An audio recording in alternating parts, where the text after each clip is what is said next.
Are we live already? Looks like it, but I'm not seeing you there still, so I'm going for the usual operation here,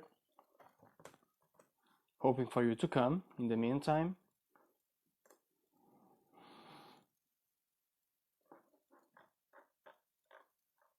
And yes, now it's done, and we are live, and I'm already seeing you, Julieta, our tutelista in Portuguese, full-blown participant. Thank you very much for stopping by. Today we are going to talk about the nature of purpose.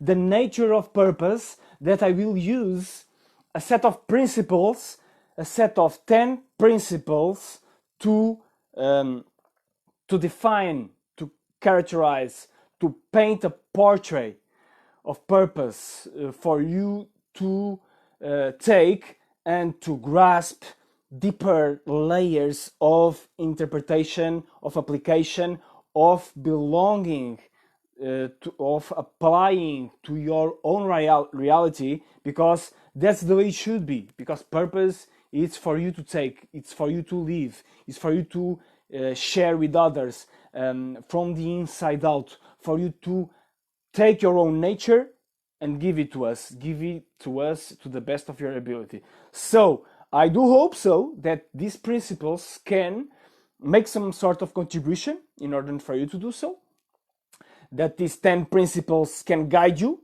and can enlighten you in a sense of understanding the concept, the contours of it, to grasp its significance, and to give you something to digest and to, of course, apply, to make real. So, as usual, I ask you, please contribute, please bring your questions, suggestions, other comments to the table. I will have all the pleasure in picking them and building them onto the transmission, onto the message that I want to share with you today. So, no further ado, the first principle that helps us define the nature of purpose is the principle that I've called the rising principle. The rising principle is a sort of birth principle, so to speak, which simply states that the beginning of something, the moment in which that something arises, the moment in time, in place that we see ourselves, considering our personality, our identity, thinking about purpose, thinking about what role should we must give to the world. That moment, the context of the moment, the surroundings of the moment, the prevailing ways that make the bed, so to speak, for the moment, bring and have several messages that are significant for us. So, if we consider that in the beginning, we can see, we can sense, we can understand how the life cycle of anything should turn out to be in broader terms, yes, we can grasp this idea and we can use it to our own advantage. And so this is the first principle, the principle of rising. In the moment that something comes to be, we should pay very nice attention to it in order to grasp the full significance of it. So that's the first one. The second one, the second principle that I want to share with you today is the principle of awareness. And of course, the principle of awareness matches perfectly with the first principle of rising, because it clearly states that we should pay attention, pay very nice attention to the best of our ability of what's going on in our life, in our own experience of life in a deeper spiritual sense, yes, what is the tone, what is the pitch of the moment when we think about purpose, when we address these type of questions? What are the overall makeup of it? Or how can we sense it? Are we doing our best to sense it? Or there is too much noise in our environments, in our lives, in our contexts, in the habits or practice that we have? What's going on? So this is very, very important that we address the awareness principle, that we can't change what we don't acknowledge. We can't deal with what is beyond recognition, at least deliberately, of course. So we will deal with reality anyway, in one way or the other. But of course, how can you drive your own life if you don't acknowledge the steering wheel and the course in front of you? So this is very important that we can consider that the awareness principle is the really foundational base for everything that sets before and after it. So please don't forget to consider both in tandem, using the rising principle with the awareness principle to create the two main pillars for all the rest to follow. And the third principle that I want to share with you today is the beliefs principle. The beliefs principle, simply stated, says that what we believe, we shall allow ourselves to live, or to have, or to strive for. So the belief principle says that the way we see the world, our own worldview, mostly defines the type of experience that we have relating with that very same world. And in fact, it co-creates that world, because it really creates the experience you have with the world.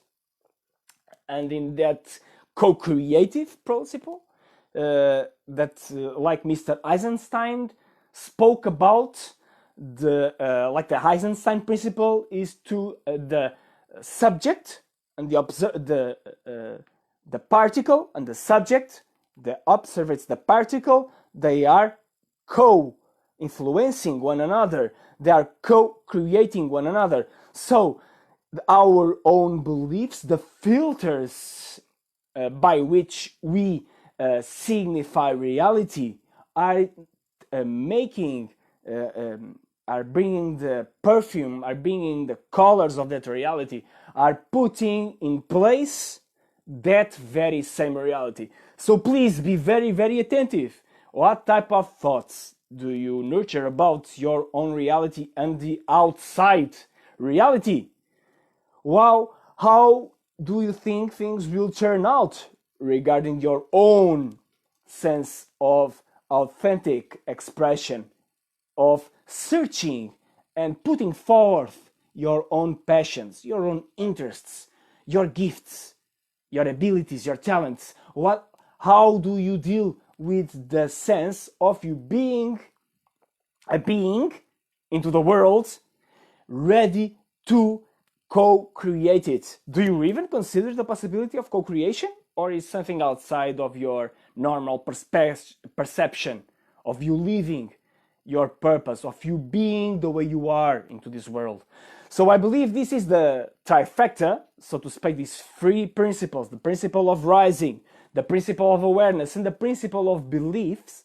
These are the trifecta of the nature of purpose, of the nature of our own evolving purpose. The seed that we have in ourselves, the seed of our purpose, can grow in more or less healthy fashion according to the way we deal with this trifecta, at least in my understanding.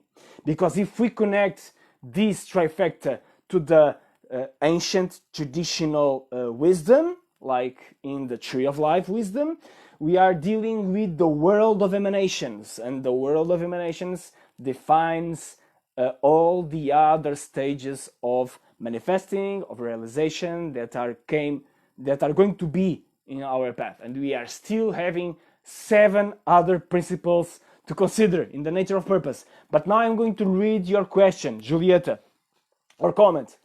We become what we believe in, for the good and for the bad. I'd say yes, and you are saying it nicely. For sure, for sure, because we are putting our own attention, our own energy, our own will, our thought processes, our emotional processes. All of those are going to converge into reality, and they can be more or less aligned with the best in ourselves. And of course, we want to, if we strive for the best, uh, aren't we up to acknowledge the ways we can self-sabotage ourselves? Of course we should, we must. And those are the primary dimensions in which we sabotage ourselves. We don't acknowledge the beginnings of things, our day. Most of the time we don't acknowledge our own rising as we wake up. For instance, many of us at least, we tend to disengage from the things that we don't like or that are automatic, mechanic, and then we compromise the awareness principle. And then we take for granted our ways, our thoughts and feelings about the world, and then we compromise the beliefs principle in the way of grabbing it and using it to the best of our advantage. So yes, fourth principle, and then we enter the dimension in Tree of Life called the creation dimension. It's the principle of vision. Vision. The vision principle states that what we see is what we will strive for. So if I can and if you can develop, nurture, differentiate, enrich your vision every single time, ever more, of course respecting the contours and the paths that are not always straightforward. The life has some curves. Life throws at us some curveballs, like using the metaphor for baseball, and then we need to deal with it the way it is, like in this situation, COVID-19 context. Life vision can't be always like on top of the mountain type of perspective. No, sometimes we have one of the lights went down and we need to grab the steering wheel and just seeing the next meteor in front of us. Well, so let it be. That's what life is. But shouldn't we try to expand, to stretch our own sense of ourselves and what we are capable of, and what we are capable of giving, and what we are capable of contributing, what we are capable of putting forth into manifestation? For sure, for sure. It is connected with the beliefs principle, yes, and now it is taking into more forward-thinking type of ways in which we can create our own reality, starting right now, building the future right now, instead of hoping for something to go in the A direction or the B direction. Why don't we bring the C into the place? The C is, I want that future, so I will do my fair share to create it. Of course, not all the factors are into my hands to change or to deal with, but those that are, I will put my own effort, I will put my 2 cents on it, and then I hope the universe will do the rest. If I were to remind Paulo Coelho, famous line, if you are living your personal legend, then the full universe will conspire to your favor. And even if you don't acknowledge as such those times, in the end, you will see that the true significance were far greater and far beyond our own convictions at the moment. So this is the fourth principle, the principle of visioning, envisioning the best possible and working for making it so right this moment. And the fifth principle is the principle of operation. Yes, As you are seeing, all those principles are related to one another, and they bring responses, they bring answers to the issues that are arising from the previous ones. And so, of course, if we have a vision, how do we make that vision coming true?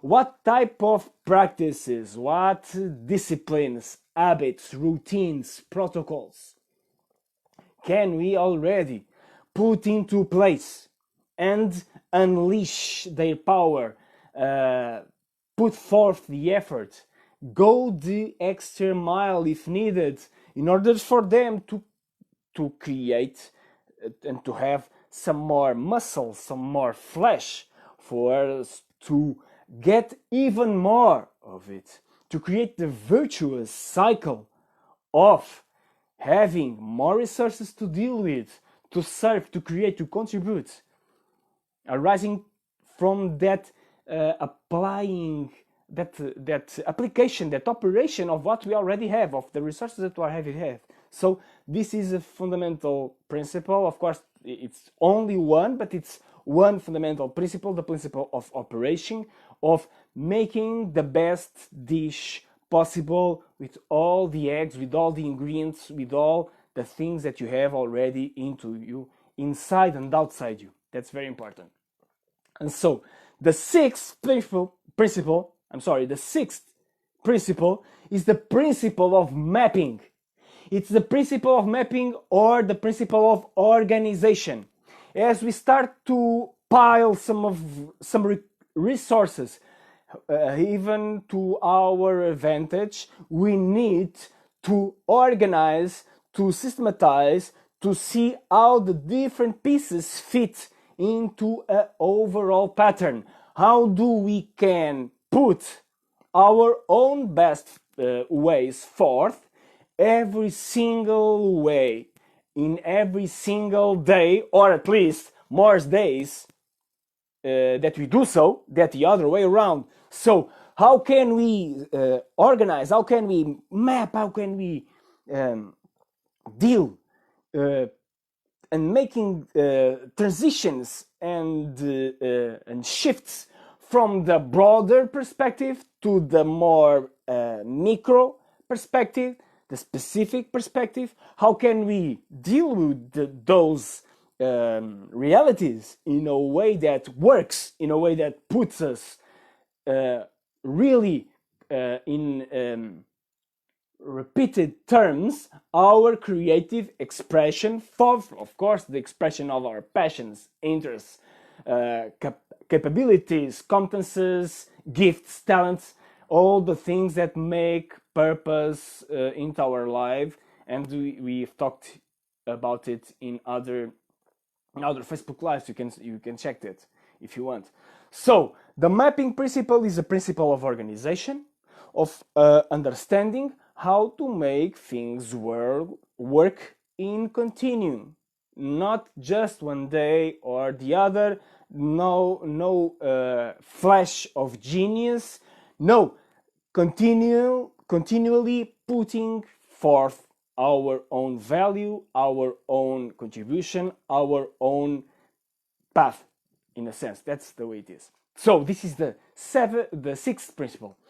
The seventh principle, number 7, is harmonics, what I've called the harmonics principle. The harmonics principle simply states, yeah, of course, all the principles, all the activity, all the operations, mapping, whatsoever, but we need to create balances. You need to create equilibrium, equanimity in the internal sense, in the more deepest sense of the word. So we need to understand, how do I make this work without going into burnout? Because I have several priorities in life, of course. I still have a day-to-day job. I have the kids to take care. I'm in COVID-19 quarantine. I need to work. I need to make phone calls, meetings, whatever. How do I make this work? That's the invitation for the harmonics principle. How do you activate the harmonics principle? In my perspective, the virtue that better activates the harmonics principle is the virtue of beauty. If we go for the beauty into our lives, it's much more easier to activate harmony. How how can I make this thing beauty? How can I make this thing looks perfectly nice? And we have it in our own language because we tend to talk, oh, this works beautifully. Oh, this is perfectly put. This is the language already signifies what we are needing in order to make things work. So we need to not put too much stress and too much strive and too much willpower into it. We need to balance it with that elegance, balance type of ways. And harmonics simply brings that, simply states, I'm sorry, that if I am going to put my very best effort forth, I need to bring the dimension of balance in order to make it sustainable. That's what this principle says. So please consider the principle number 7 as harmonics as a fundamental way of considering any dimension of your own purpose. So, and the 8th principle, the principle number 8, is the narrative principle. All things combined, when we put the eggs onto the basket and we look at the basket and we deal with the basket, so to speak, what is the story that we tell ourselves about the basket? How do you see the overall pattern of the purpose basket that you have in terms of what you are willing to put forth right at time? How are you going to deal with the obstacles?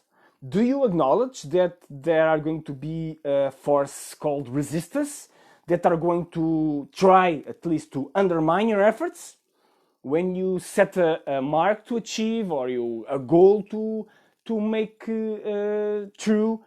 Are you aware of that big force called resistance? Because you already seen in other lives, but in Portuguese, that in every endeavor, in every project, in every goal that we are going to achieve, there are mostly five big stages that we can count on to be true in every narrative.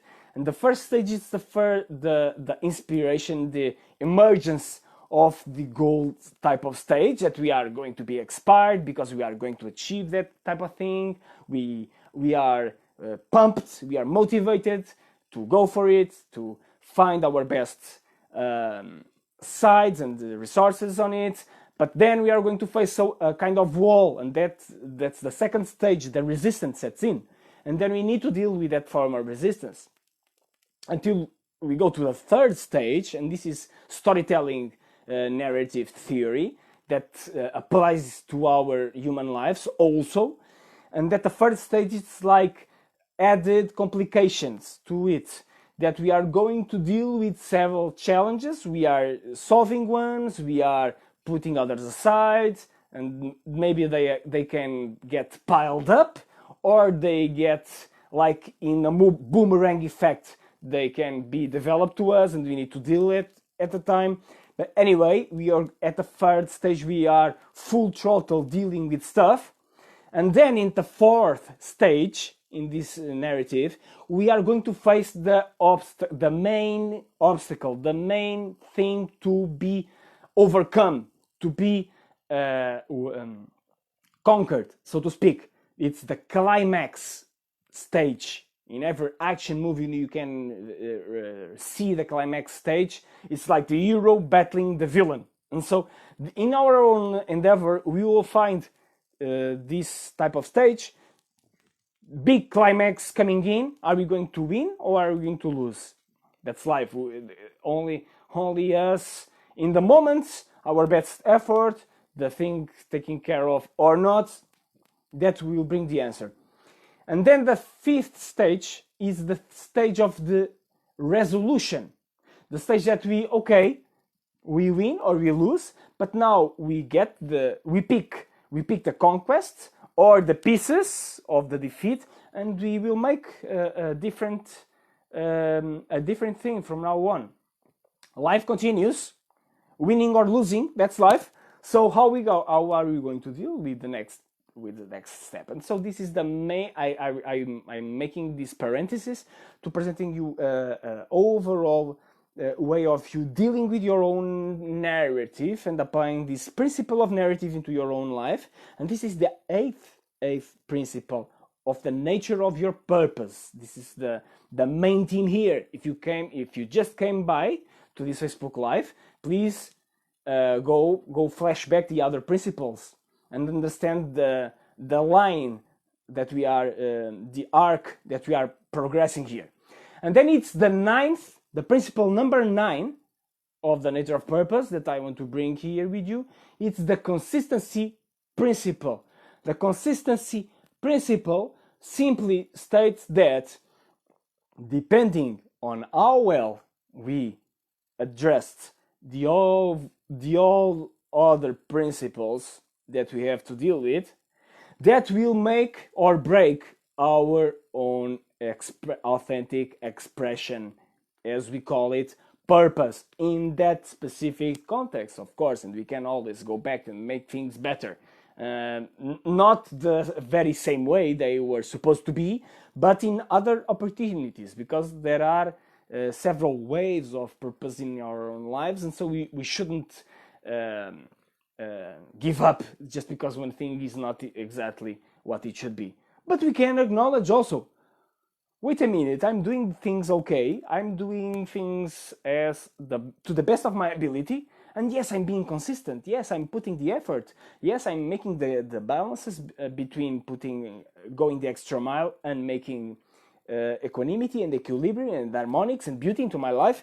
Yes, I have the resources, yes, I have organized the thing, I've respected the vision principle, I considered the beliefs, awareness, rising thing.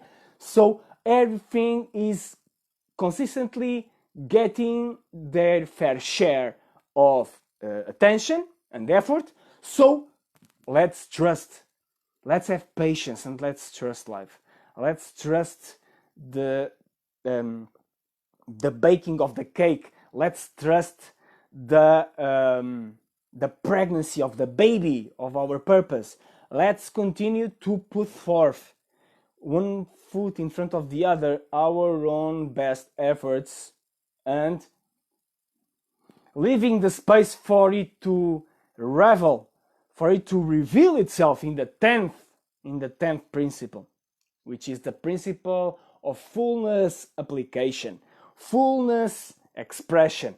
Consummation is the consummation principle. So the consummation principle simply states, now you have your own crop, now please use it to go forward, to put yourself one more time into the line regarding that reality. Because that's the nature of purpose. It never ends. And with the crop, we had the seeds, we get the seeds that launch another season of cultivation of our true authentic being, expressed in the world in form of contributions, not only for us, but for all that is, inspiring others, doing the same, that very same with their lives, just for even those who didn't taste the crop, they will get a fragrance from us, from our own authentic endeavor and expression as we are. So please, my dear friends, these were the 10 principles of the nature of purpose that I bring to you today. These principles are my own version of interpreting the tree of life for purpose driven understanding and learning.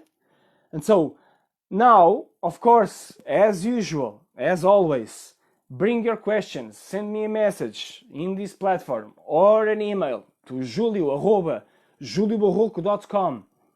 You can have a session with me or a journey if you'd like. Ask me more in private, in message or email. And I will gladly take you into the bus of making you the very best purposeful person that you can be. Yes, that's my commitment with you if you choose it. In the meantime, I'm closing this transmission. If you want some questions, please bring them. If not, thank you very much for attending and for watching this video. Tomorrow will be more, yes, and seeing you soon. Take care. Bye bye.